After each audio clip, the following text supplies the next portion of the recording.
Okay sir, ನೀವು ಇಷ್ಟು ವರ್ಷದಿಂದ ಇಂಡಸ್ಟ್ರಿನಲ್ಲಿದ್ದೀರಿ, ಫಿಟ್ನೆಸ್ ಇಂಡಸ್ಟ್ರಿನಲ್ಲಿ ಸಾಕಷ್ಟು ಜನ ನೋಡಿರ್ತೀರಿ, ತುಂಬ ಜನ ಟ್ರೈನರ್ಸ್ನ ನೋಡಿರ್ತೀರಿ, ತುಂಬ ಜನ ಕ್ಲೈಂಟ್ಸ್ನ ನೋಡಿರ್ತೀರಿ. ಇತ್ತೀಚೆಗೆ ಈ ಟ್ರಾನ್ಸ್ಫಾರ್ಮೇಷನ್ ಅನ್ನೋದು ಸ್ವಲ್ಪ ಜಾಸ್ತಿ ಚಾಲ್ತಿಲಿದೆ. 60 ಡೇಸಲ್ಲಿ 6 ಪ್ಯಾಕ್ ಬಂದುಬಿಡೋದು, ಇಲ್ಲ 90 ಡೇಸಲ್ಲಿ 6 ಪ್ಯಾಕ್ ಬಂದುಬಿಡೋದು. Is it possible sir? ಅದು ಪಾಸಿಬಲ್ ಇದೆಯಾ ಆ ಥರ ಮಾಡೋದು ಅಷ್ಟು ಕಡಿಮೆ ಟೈಮಲ್ಲಿ? ನ್ಯಾಚುರಲ್ ಆಗಿ ಎರಡು ರೀತಿ ಹೇಳ್ತೀನಿ. ನ್ಯಾಚುರಲ್ ಆಗಿ ಪಾಸಿಬಲ್ ಇಲ್ಲ, ಯಾರೊಬ್ಬ ರ್ಯಾಂಡಮ್ನ ಇಲ್ಲಿ ಯಾರನ್ನ ಕರ್ಕೊಂಬಂದು ಮಾಡೋಕ್ಕೆ. ಇನ್ನೊಂದು ಪಾಸಿಬಲ್ ಇದೆ ಅಂತಂದರೆ, ಯಾರೊಬ್ಬರು ವರ್ಕೌಟ್ ಮಾಡ್ತಿದ್ದಾನೆ, ಅವನಿಗೆ ಆಲ್ರೆಡಿ ಬಿಟ್ಟಿದ್ದಾನೆ ಅಂತಂದಾಗ ಅವನಿಗೆ ಮಸಲ್ ಮೆಮೊರಿ ಅಂತ ಒಂದಿರುತ್ತೆ, ಆಯಿತಾ?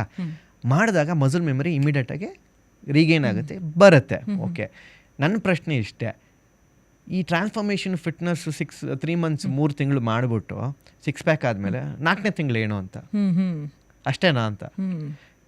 ಇಲ್ಲ, ಮತ್ತೆ ಇಲ್ಲಿ ಸ್ಕ್ವೇರ್ ಒನ್ಗೆ ಅಲ್ಲಿಗೆ ಹೋಗ್ತಾನೆ. Fitness is a life long journey. ನಿಮ್ಮ ಲೈಫ್ ಜೊತೆಗೆ ಅದು ಬರಬೇಕದು. ಹೇಗೆ ನೀವು ದಿನನಿತ್ಯ ಊಟ ಮಾಡ್ತೀರಾ, ಮಲಗ್ತೀರಾ, ನೀರು ಕುಡಿತೀರಾ, ಫಿಟ್ನೆಸ್ಸು ದಿನಕ್ಕಪ್ಪ 24 ತಾಸಿದೆ, ಅರ್ಧ ಗಂಟೆ ನನ್ನ ದೇಹಕ್ಕೆ ಮಿಗಿಲಾಗಿಡ್ತೀನಿ. ದಟ್ಸ್ ಇನ್ವೆಸ್ಟ್ಮೆಂಟು, ನನ್ನ ದೇಹಕ್ಕೆ ನಾನು ಮಾಡ್ತಾ ಇದ್ದೀನಿ ಅಂತ ಅಷ್ಟೇ.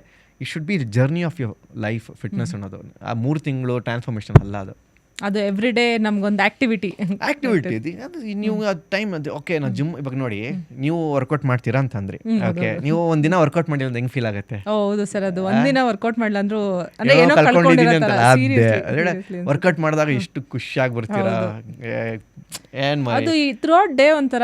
ಇಲ್ಲಾಂದ್ರೆ ಒಂದು 5-4 ದಿನ ವರ್ಕೌಟ್ ಮಾಡಬೇಡಿ, ಮೆಂಟಲಿ ಫುಲ್ ಹೋಗಿರ್ತೀರಾ, ಏನೋ ಒಂಥರ. ಎಸ್ಪೆಷಲಿ ರೆಸ್ಟ್ ಡೇಸ್ ಇರ್ತಾವಲ್ಲ ಸರ್, ಯಾಕಾದ್ರೂ ಬರುತ್ತೋ ಅನ್ಸ್ತಾ ಇರುತ್ತೆ. ಎಕ್ಸಾಕ್ಟ್ಲಿ ಹೋಗಿ ಮಾಡಬೇಕು ಅನ್ಸುತ್ತೆ. So that's the beauty of getting into ಫಿಟ್ನೆಸ್ಗಿಂತ ಸ್ಪೆಷಲಾಗಿ ವೆಯ್ಟ್ ಟ್ರೈನಿಂಗ್.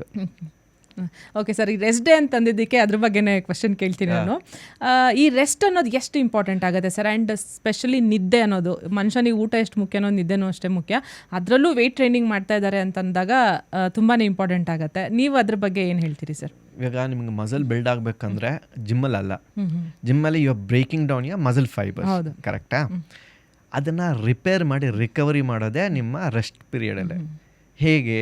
ಇವಾಗ ನೀವು ಮಸಲ್ ಫೈಬರ್ಸ್ ಬ್ರೇಕ್ ಡೌನ್ ಮಾಡ್ತೀರಾ, ನಿಮಗೆ ಕರೆಕ್ಟಾಗಿ ರೆಸ್ಟ್ ಇರಬೇಕು. 78 hours ರೆಸ್ಟ್ ಇದ್ದಾಗ ನೀವು ದಿನನಿತ್ಯ ಕರೆಕ್ಟಾಗಿ ಬ್ಯಾಲೆನ್ಸ್ ಫುಡ್ ತಿಂದಾಗ, protein breaks down into amino acids, repair ಮಾಡುತ್ತೆ, ಬ್ರೇಕ್ ಡೌನ್ ಆಗಿ ಮಸಲ್ ರಿಪೇರ್ ಮಾಡಿ ಇನ್ನೂ ಹೊಸ ಫೈಬರ್ಸ್ ಹಾಕಿ ಯು ಬಿಲ್ಡ್ ಮಸಲ್.